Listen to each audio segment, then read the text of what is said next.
General Hospital recap Tuesday, July 1st. Marco saves Kristina. Natalia is found dead.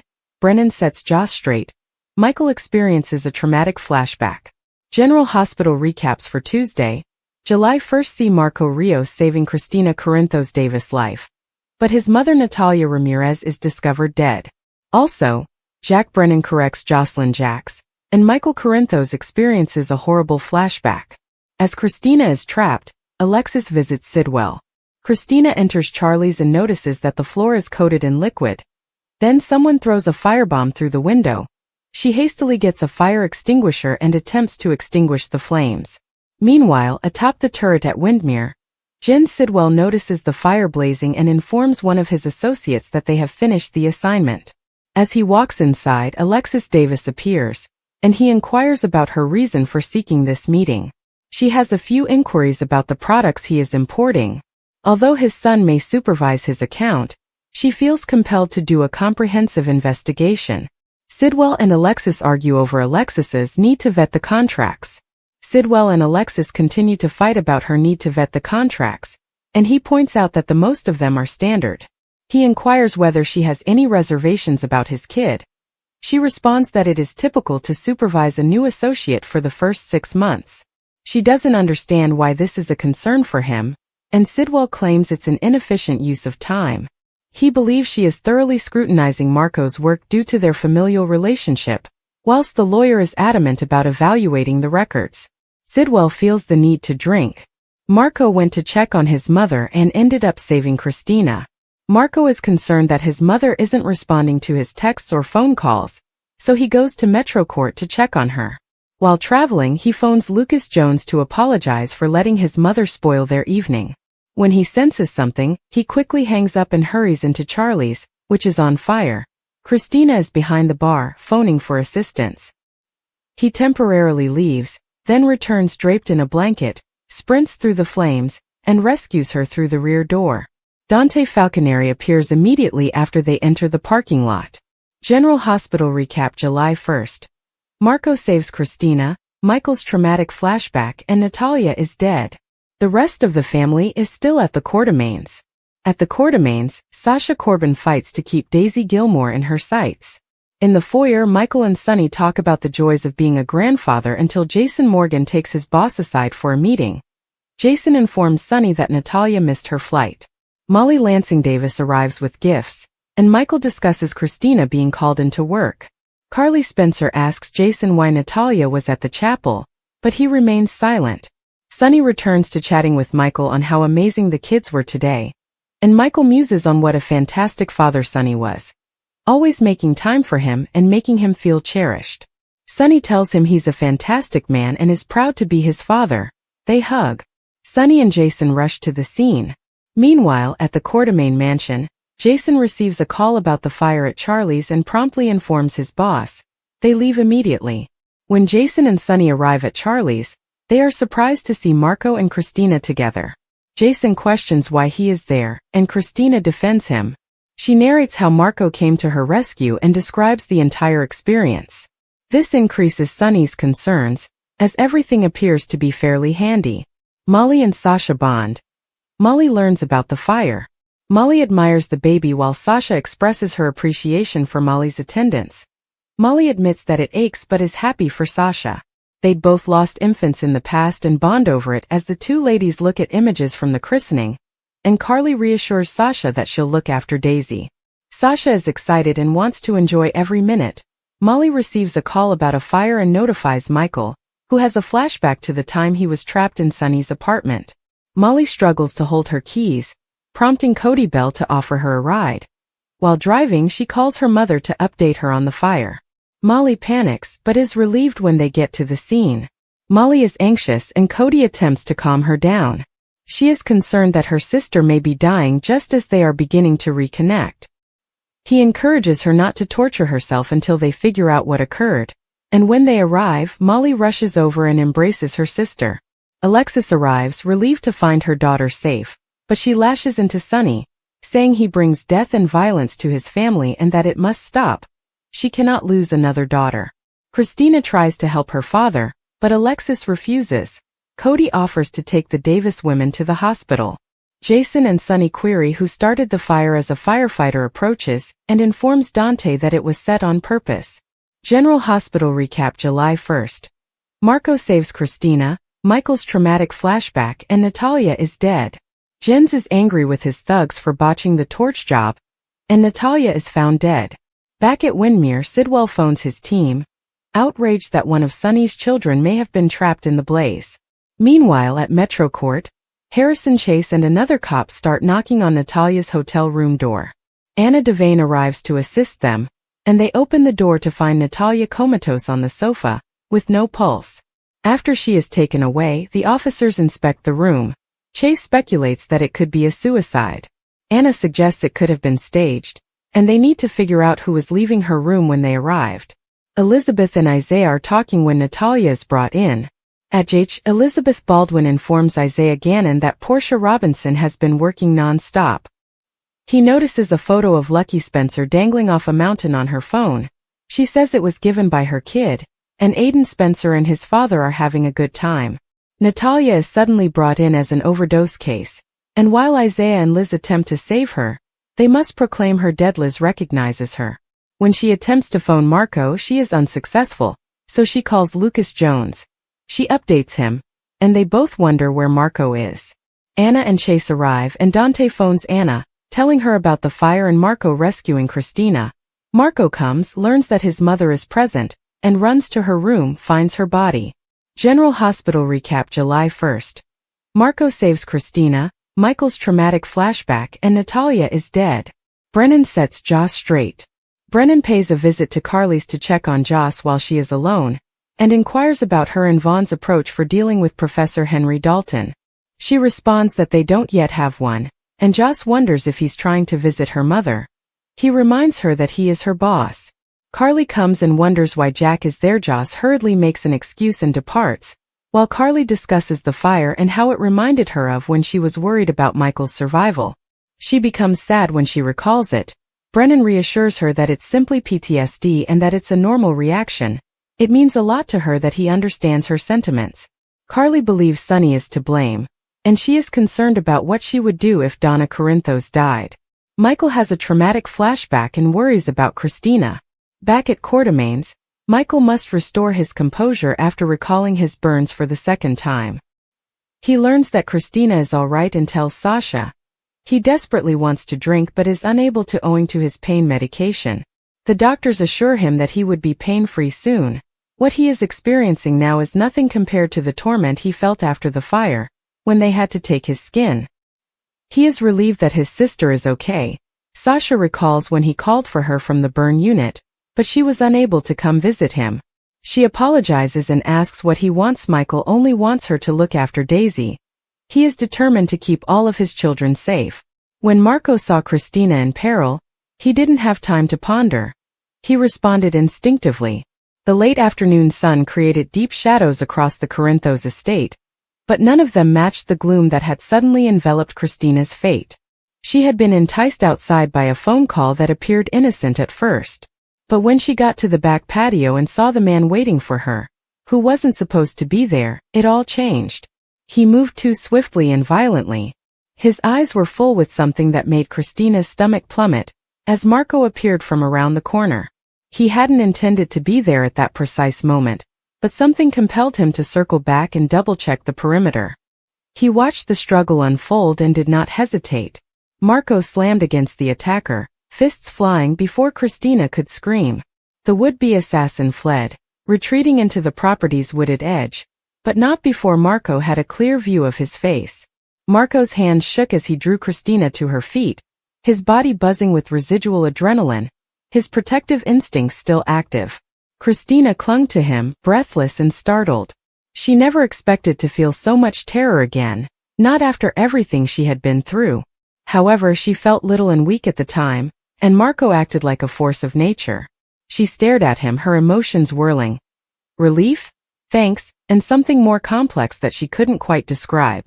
He pulled her tight and said that she was secure now, but the words were tinged with unspoken questions. How did someone violate their security, and why was Kristina targeted? Inside the house, the atmosphere was already tense. Michael had just returned from the courthouse, emotionally exhausted after the custody deposition he had been obliged to give earlier in the day. Sitting in the den, trying to breathe through the waves of discomfort, he scarcely noticed the noise until the front door flew open. Kristina staggered in, followed by Marco. Her face was pale and her hands trembled. Michael jumped up immediately. The image of his sister appearing to have witnessed death itself shattered something within of him. It seemed as if time had rolled back on itself. At a single blink he was no longer standing at the Corinthos home. He was 11 years old again, seeing his adoptive father Jason draw a revolver on someone attempting to harm Carly. He recalls the scent of blood, the way his knees shook, and how he couldn't speak for hours afterwards. Now, standing in front of Kristina, those memories flooded back so strongly that he wavered on his feet. Marco recounted what had happened in a clipped, cool tone, but Michael didn't listen. Not entirely. He was staring at Kristina's face, seeing the same horror that had once filled his mother's gaze. It took everything he had not to break down in that moment. Instead, he nodded, gulped deeply, and placed his arms around Kristina. She burst into sobs as she collapsed on him, and something inside Michael crumbled. Later that evening, as the house settled and Kristina fell asleep from a sedative, Michael found himself alone in the kitchen. The lighting was gloomy, and the air was thick with hushed dread. Marco entered discreetly and poured himself a drink of water. They did not speak at first. But then Michael inquired about what he had seen. The man, the look in his eyes, the way he moved. Marco meticulously narrated the encounter, but Michael's thoughts drifted. "Do you suppose he's been sent?" Michael inquired finally, his voice quiet. Marco nodded. "I believe he watched her for a while. That wasn't at random." The words merely reaffirmed Michael's suspicions. Someone had targeted Kristina. Perhaps the same person who had been quietly plotting against their family for months. Michael's thoughts raced with options, but each brought him back to the same conclusion. They were still under attack. Meanwhile, Natalia was dealing with her own issues away from the Corinthos property. She had driven to a rural region of the state, hoping to speak with someone from her past. The conflict between her and Sonny had gotten excruciating since the debacle over Ava. She'd harbored too many secrets, and now the walls were closing in. Natalia was not someone who gave up under pressure, but something had changed about her. The stress, falsehoods, and continual fear that her daughter would find the truth had worn her down. She was meant to meet with a contact that evening, someone who claimed to know who was passing intelligence to the enemy. But as soon as she stepped out of the car, she realized something was amiss. The clearing was unusually silent. The man she was scheduled to meet arrived late. Her heart pounded as she stood near the tree line, examining the woods. Then she heard footsteps behind her. Natalia turned just in time to see the figure lift his weapon. There was no time to run or shout. A single shot boomed through the trees, quieting everything. Her body fell to the ground, motionless, her final breath leaving her lips as the shadows engulfed the light. It was too late before anyone discovered she had gone missing. The news of Natalia's death caused a tremor around Port Charles. Sonny took it the hardest. Despite their recent fights, he still cared for her. They had exchanged something genuine, even if it was tainted by half-truths and ulterior purposes. When he received the call, he did not speak. He did not cry. He merely stood there, his mouth tight, his eyes closed. Then he secluded himself in his office for several hours, leaving his phone unanswered. Kristina, who was still healing from her own trauma, was shocked by the news. She hadn't always gotten along with Natalia, but she recognized the good in her, the bits that wanted to protect and nurture. Natalia had been complex, but she had been dependable. And now she was gone. Kristina's knees buckled with the understanding, and she grieved softly in her chamber with Marco beside her. Michael did not cry either, but the loss brought back a flood of shame. He had pushed Natalia hard in recent weeks, seeking explanations and blaming her for rifts that had existed long before she entered their life. He would never learn the truth from her. Now there would be no final confrontation or resolution. All that remained was an aching, an empty spot in his chest where fury used to reside. That night, Michael found himself walking outside, beneath the same stars that had previously guarded him and Willow when they made promises of eternity. But forever seemed like a joke now. He remembers holding Wiley after his first birthday and felt hopeful. But hope was difficult to maintain when the people you loved kept disappearing. Then came the flashback, violent, unexpected, and overwhelming. It hit him like a blow in the stomach. He was standing in the lawn, straining to breathe, and then he was back in that Pentonville hallway, witnessing Drew collapse as a result of an attack intended for Sonny. Blood is everywhere. Guards screamed. Then his biological father, AJ, twisted in anguish and yelled before bleeding death in a hospital bed. Michael had not thought about that night in years. But now it has returned, vivid and overwhelming. His knees gave out, and he collapsed on the ground, grasping his head. Willow found him shivering, gasping, and devastated. She dropped beside him without saying anything, simply holding him as the vibrations passed. Michael eventually murmured what he had witnessed, and she grieved alongside him. There was a lot of anguish buried in each of them, and evenings like today brought it all out. "I don't know how we keep doing this," he told me. "We're losing people. Surviving something we shouldn't have to." Willow did not respond soon away. She then added, "We keep going because we don't have a choice. Because someone constantly needs us." Michael nodded slowly. Despite the agony, there were still reasons to get up in the morning. Wiley, Amelia, Kristina, and now Marco, who had become something of a quiet guardian in their orbit. In the days that followed, the family attempted to heal. Natalia's memorial was personal and melancholy.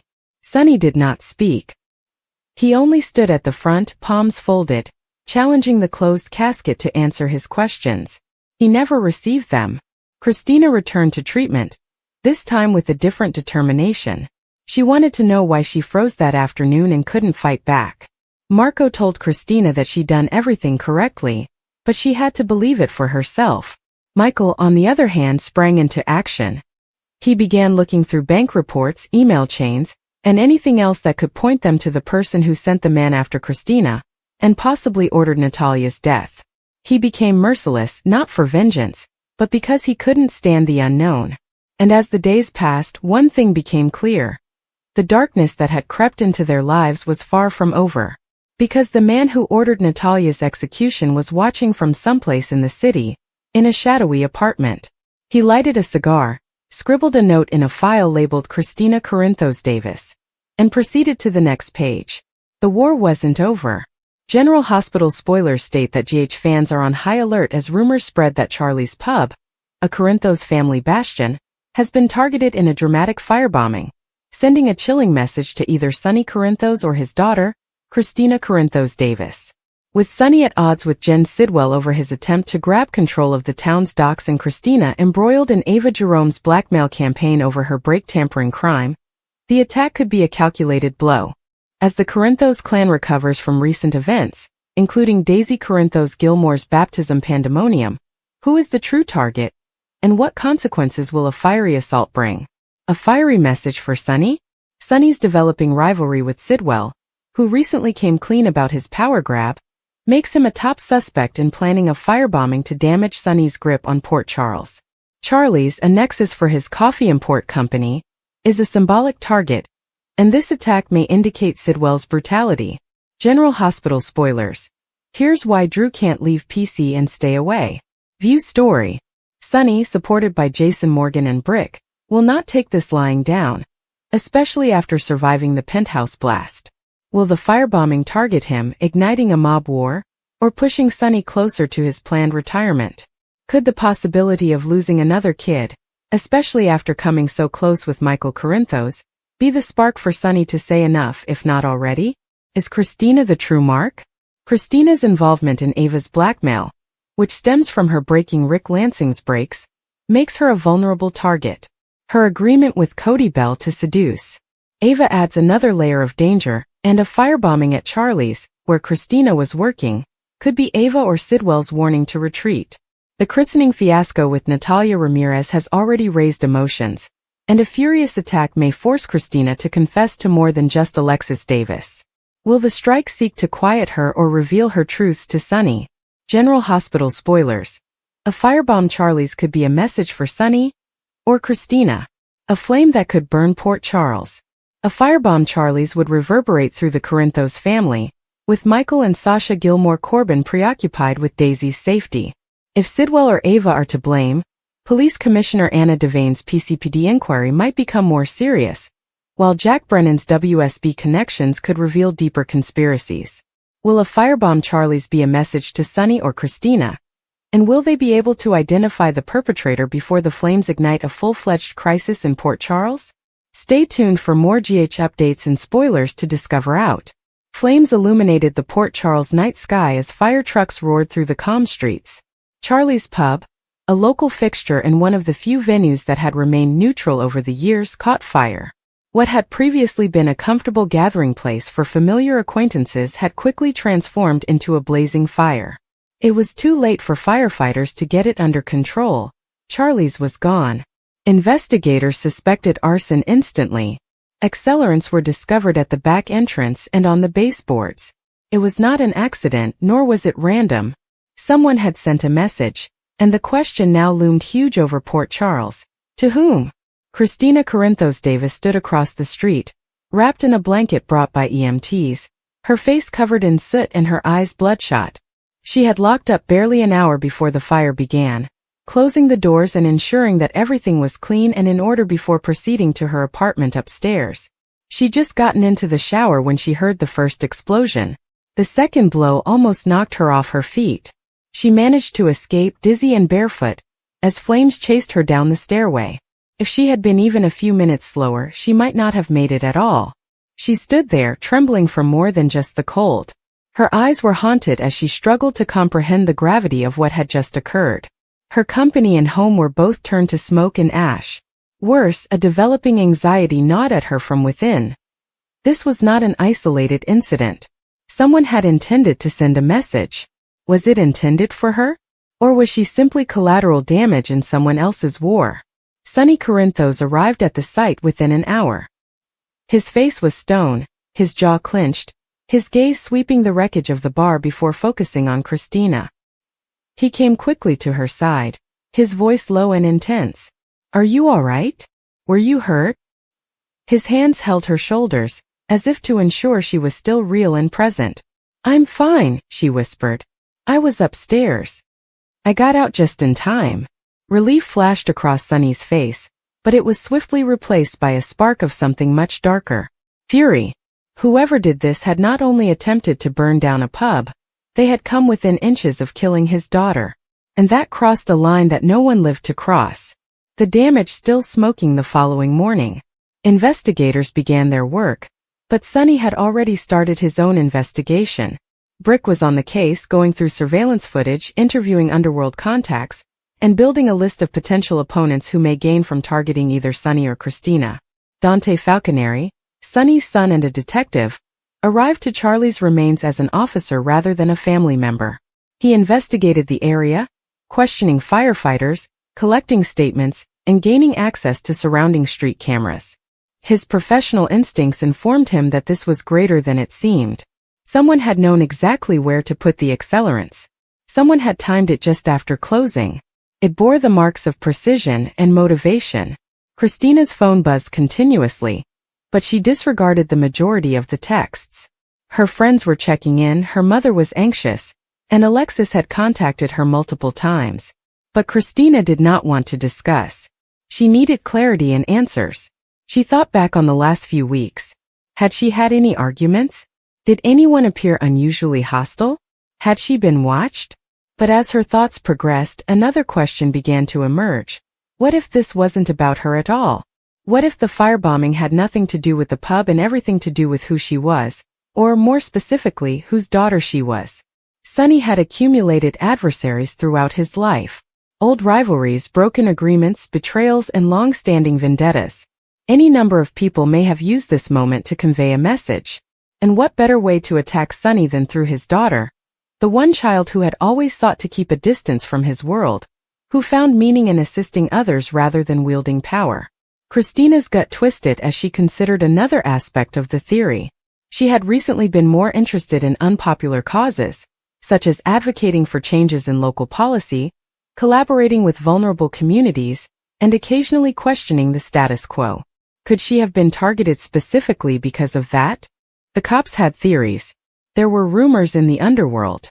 But only one reality would emerge from the ashes, and it wouldn't be easy to face.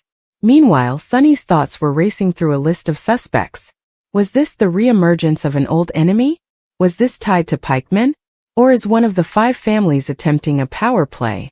Valentine Cassadine had suddenly resurfaced with his own murky alliances. Cyrus Renault was allegedly under lock and key, but nothing seemed to keep him down for long. Or is someone closer to home, someone Sonny trusted, making a move now? Sonny held a meeting for his close group.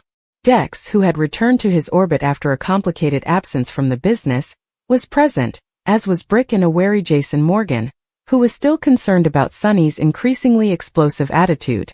They all had questions but none had answers yet. Sonny gave a single order: find out who did it. And when you do, I don't care what it takes, they will pay. Kristina, on the other hand, was in a different kind of spiral. The incident had rattled her to the core. In the days after the fire, she tried to stay busy by meeting with insurance agents, looking for temporary accommodation, and looking for a new location for her business. However, the emotional toll grew heavier with each passing day. She couldn't fall asleep without seeing flames beneath her eyes.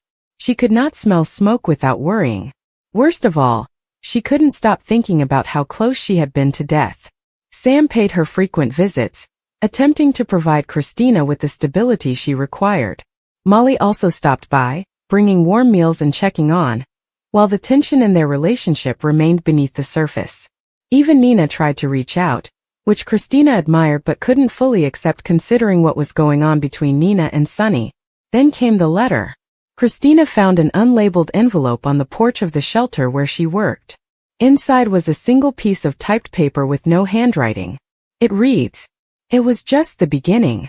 Walk away now, or we will not miss you the next time." Kristina's hands trembled as she delivered the paper to Dante, who quickly placed it in evidence. When Sonny found out, he became enraged. He sought answers yesterday. Kristina desired something different. She wanted to know whether this was genuinely her fight, or if she was only a pawn in someone else's conflict. The threat made one thing clear. This was not over.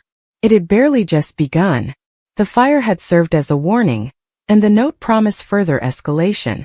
Kristina attempted to return to work, pretending that things could somehow return to normal. But she felt like people were watching her everywhere she went.